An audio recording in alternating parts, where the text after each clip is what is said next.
Hello and welcome to the Commander's Quarters, your Magic the Gathering source that helps you command your budget. This show and episodes like this one are possible thanks to viewers like you. If you're looking for an easy way to help support this show, make sure that you like, share, and subscribe. Also, hit that bell notification icon so you don't miss any new episodes. You can also go check out our playmats and other merchandise at thecommandersquarters.com. Another easy way to support this show is with our TCG player affiliate links. So whether you're buying a deck or individual cards, you can use this general link right here or one in the description. And the final way that you can support this show is by supporting us directly by becoming a patron. There are many benefits to being a patron, and I truly couldn't do this without all their support. There's even a brand new Brigadier General tier where you can get a shout out on a Commander's Quarters episode that's dedicated to you. Hey everyone, Mitch coming in for the Commander's Quarters studio. Welcome to the show.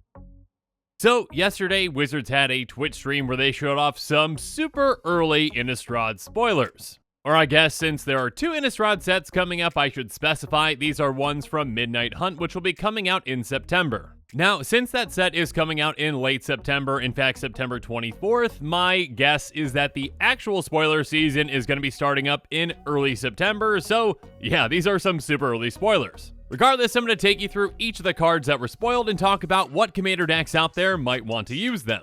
And with all that said, let's jump into it.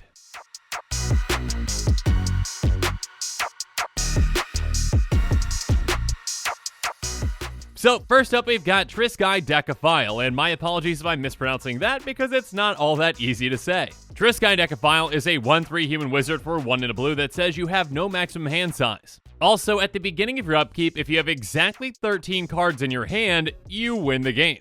On top of that, by paying 3 and a blue, you draw a card. So obviously there's a lot going on here and I'll break it down, but first, obviously the comparison card to this one is Triskaidekaphobia, which of course is the fear of the number 13, so yeah, this card also has to deal with 13. But whereas that one has to deal with players losing the game, this one is about you winning the game.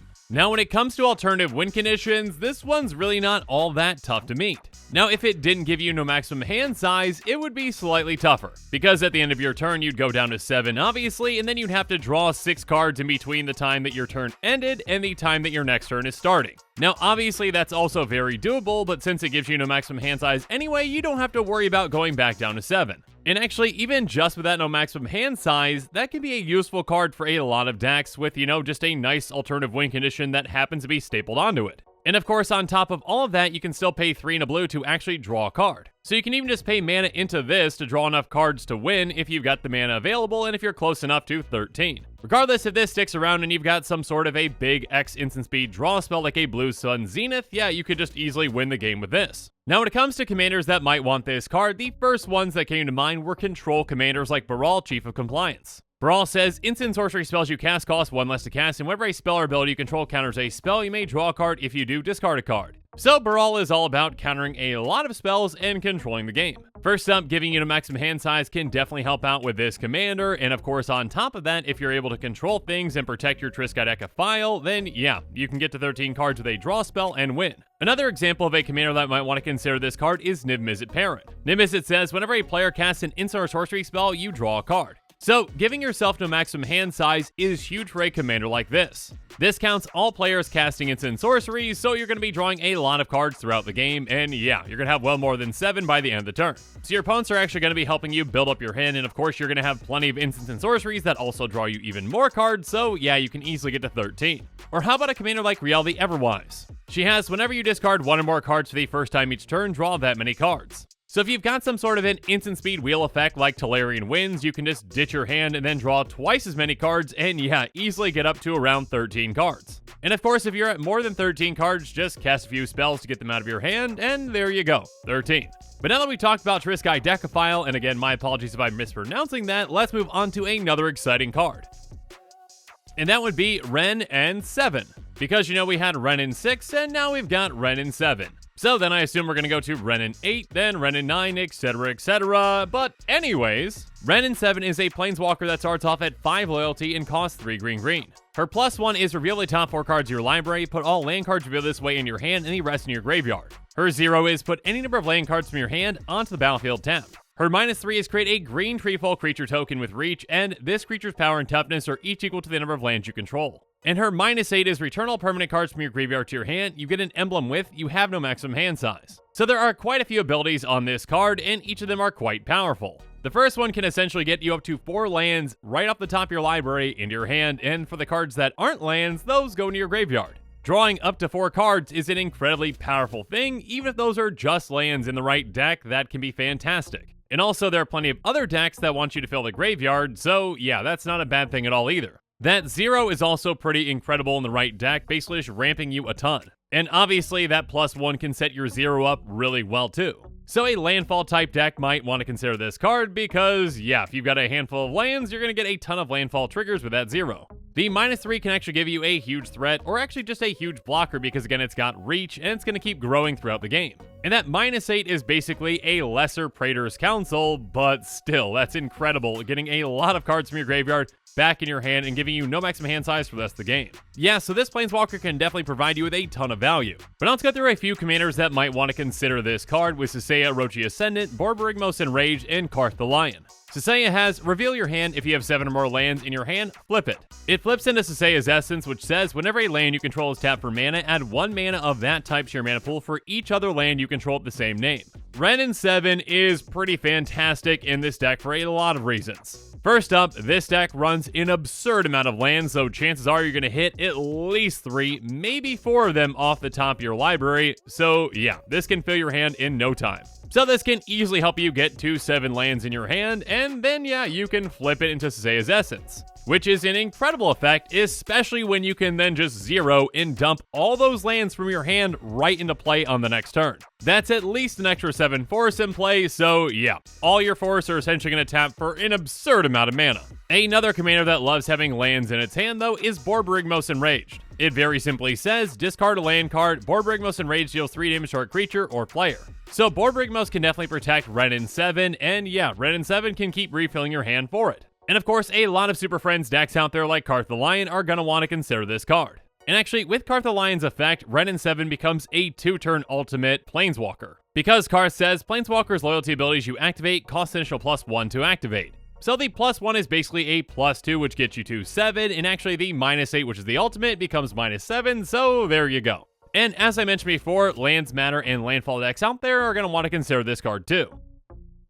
But now let's move on to a much smaller spell, but still one that's going to be very effective in a lot of decks with Consider. It's an instant for just a blue, and it says, look at the top card of your library, you may put that card into your graveyard, draw a card. So, Surveil must not be a mechanic in Midnight Hunt, because I believe that's the exact same text for Surveil, but they put the entire text instead. Regardless, Surveil 1, draw a card for just 1 mana is really fantastic in a lot of decks out there. It's essentially a better version of Opt. Or at least I should say, for most decks, it's a better version. Whereas Opt lets you scry 1, which gets a card on the bottom of your library, Surveil gets a card in your graveyard, which is a lot more applicable to many decks. Now, when it comes to the kinds of decks that are going to want to consider this card, there are actually quite a few. Obviously, Spellslinger decks love 1-mana cantrips with additional value, so yeah, that's the first place I thought of. But there are also plenty of decks out there that might care about their graveyard or the top of their library, and they're going to want to consider this cheap cantrip too. Opt sees play in 10% of eligible decks, and yeah, I wouldn't be surprised if this sees even more play. So although this is just a common, there's nothing really all that common about this card. Regardless, when it comes to some commanders that might want to consider this card, I'm just going to highlight a few with Varen, Voice of Duality, Octavia, Living Thesis, and God Eternal Kefnet. Varen is an incredibly powerful spell-slinging commander that says, if you casting or copying an instant or sorcery spell causes a triggered ability of a permanent you control to trigger, that ability triggers initial time. So Varen is kind of like a spell harmonicon commander, doubling up your triggers from your instants and sorceries. So this deck thrives on cheap cantrips like Consider, and yeah, it's definitely going to want to consider this card. And yeah, that was a terrible joke. Anyways, Octavia Living Thesis is going to cost 8 less to cast if you've got 8 or more instant and or sorcery cards in your graveyard. So yeah, a card that can help you get more cards in your graveyard is always going to be good. When you cast Consider, obviously you get that in your graveyard, but on top of that, if you've got an instant or sorcery spell that you want to put in your graveyard from the top of your library, you can. And of course, Octavia has Magecraft. Whenever you cast or copy an instant or sorcery spell, target creature has base power toughness 8/8 until end of turn. So with this kind of a deck, you probably got some cheap and small evasive creatures in play, and then you cast a cantrip like Consider, and now that creature is monstrous. And finally, even a commander like God Eternal Kefnet might want to consider this card. It says you may reveal the first card you draw each turn as you draw it. Whenever you reveal an instant or sorcery spell this way, copy that card and you may cast the copy. The copy costs 2 less to cast. So, God Eternal Kefnet cares about the top card of your library, and again, a card that can either scry or surveil can come in really big. Regardless, now let's move on to another 1-mana card that was spoiled. And that would be the incredibly flavorful Champion of the Perished. You might recognize the callback with the name as well as the art from the original Innistrad with Champion of the Parish. This one, though, is a 1/1 zombie for a black that says whenever another zombie enters the battlefield under your control, put a ++1 counter on Champion of the Perished. The original was essentially the exact same card, but it was in white and it was a human soldier that cared about humans coming into play. So yeah, this was an incredibly flavorful callback, and actually this card I think is going to see a decent amount more play than that one did, in terms of Commander play at least. In Commander, Zombie Tribal is quite a bit more popular than Human Tribal. In fact, it's the 3rd most popular tribe out there. It's just below Dragons and Elves, but yeah, it's up there. Regardless, this 1-drop can become an absolute beast in no time in the right zombie deck. You can get it down as early as turn 1, and then yeah, just start swinging away and making it bigger and bigger throughout the game. So first up, one Zombie Tribal commander out there that might want to consider this card is Varina Lich Queen. Varina says, whenever you attack with one or more zombies, draw that many cards, then discard that many cards, you gain that much life. On top of that, by paying 2, you exile 2 cards from your graveyard and create a tapped 2/2 black zombie creature token. So Varina likes getting a lot of zombies out very quickly and being very aggressive with attacking. So a 1-drop that can become more and more threatening as you get more and more zombies in play can be really big for this kind of a deck. It's going to help you draw more cards, gain more life, and discard more cards. And by discarding a lot of cards, of course, you can pay your 2 and exile 2 cards from your graveyard to make more zombies. So by having a lot of cards in your graveyard and a good amount of mana open can make it really hard to block Champion of the Perished. If you need to grow it, you can just get more zombies in play, make it bigger, and yeah, it can survive combat then. And speaking of growing it, let's talk about Sidisi Brood Tyrant. When Sidisi enters the battlefield or attacks you, mill 3. And then whenever one or more creature cards are put in your graveyard from your library, you get a 2/2 black zombie creature token onto the battlefield. So with a lot of separate mill effects, again, it can make it really tough to block Champion of the Perished because you can just keep growing it in combat. You can just keep milling yourself, making more zombies, and make Champion of the Perished even bigger. But actually, the best place for Champion of the Perished might be Golcaller Giza. She has pay a black and tap her, sacrifice another creature, create X 2/2 black zombie creature tokens for X the sacrifice creature's power. So first off, by sacrificing other creatures, yeah, you're getting a lot of zombies and making Champion of the Perished even bigger. And the bigger that you make Champion of the Perished, the more zombies you're going to get when you sacrifice it with this. So that 1-mana zombie can be a fantastic investment for this kind of a deck. But now let's move on to a card that cares about a different kind of token. And that would be Join the Dance, which makes human tokens. It's a sorcery for green-white that's going to create 2 1/1 white human creature tokens, and it's got flashback for 3 green-white. Now, I believe they said this on their stream, and I have not double-checked it to make sure, but I'm sure it's accurate, but this is actually the very first flashback card that we've got that's multicolored. I love flashback as a mechanic, and I'm really excited to hear that it's returning and to see that it's going into multicolor as well. Regardless, early on in the game for just 2 mana, you're getting 2 tokens, and later in the game you can flashback for 5 mana to get 2 more. Obviously, that flashback just gives you some nice additional value that you can utilize later on in the game when you've got the mana for it. In Commander, there are a good amount of 2 mana create 2 token cards out there, but I don't think that there's any actually that have flashback.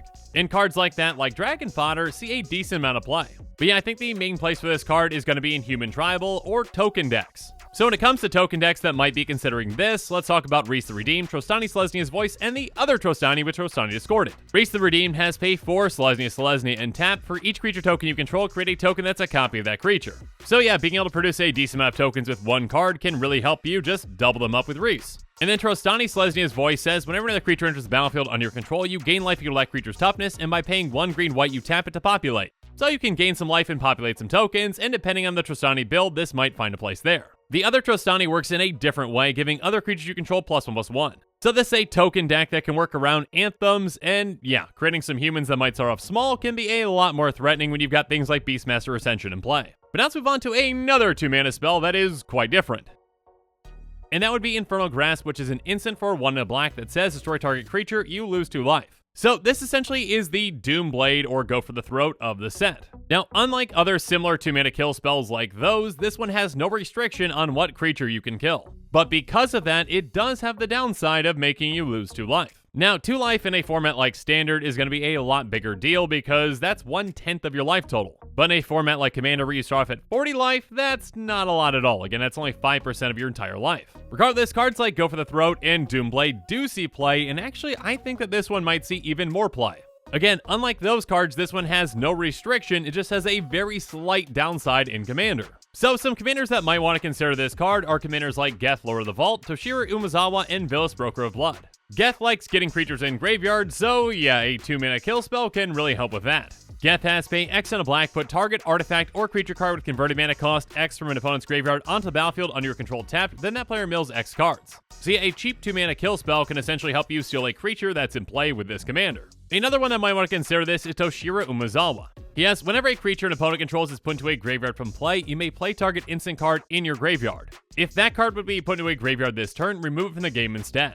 So yeah, kill spells work fantastically with this commander. You kill a creature and basically something else in your graveyard gets flashback. Or how about Vilis, Broker of Blood, which says whenever you lose life, draw that many cards. So that actually turns that life loss from a downside into an upside. You're still losing the 2 life, but you're destroying a creature, and you're drawing 2 cards for just 2 mana, which is fantastic. So yeah, I think that there's a lot of applications for this card, and again, that minor downside is probably going to be better than those restrictions on similar 2-mana cards.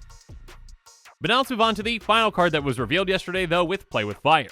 It's an instant for a red that says Play with Fire deals 2 damage to any target. If a player is dealt damage this way, scry 1. So this is basically just an improved Shock. Shock does essentially the exact same thing, but without that potential to scry. Now, Shock and similar burn spells like it don't see all that much play in Commander, but since this does have that scry, this one might see a bit more. So some commanders that might want to consider this card are Elagith, Circara, and Obosh. Now, obviously, Elagith is a blue commander, but it's got partners, so your partner would need to have red in its color identity. Regardless, Elagith says if you would scry a number of cards, draw that many cards instead. So if you ping someone in the face with Play with Fire, you get to draw a card, so now it's basically a cantrip. Another way it can be somewhat of a cantrip is with Circara the Bold. Because she has, whenever an instant or sorcery spell you control deals damage to a player, exile the top card of your library, you may play that card this turn. So she essentially gives you temporary card advantage, again when you ping someone to the face. And then there's Obosh, which says if a source you control with an odd converted mana cost would deal damage to a permanent or player, it deals double that damage to that permanent or player instead. So instead of dishing out 2 damage for 1 mana, you're dishing out 4. And again, if you hit a player in the face, you scry 1, and that's pretty nice. But yeah, those are the super early Innistrad spoilers that we saw yesterday. And again, make sure you stay tuned to this channel for when spoiler season actually starts up for all my quick takes. Again, my assumption is in early September, but I could be wrong, so stay tuned. And with that, the show is coming to a close, so it's my turn to hear from you. So in the comments below, let me know what your thoughts on this episode are, and as always, thanks again and have a good one.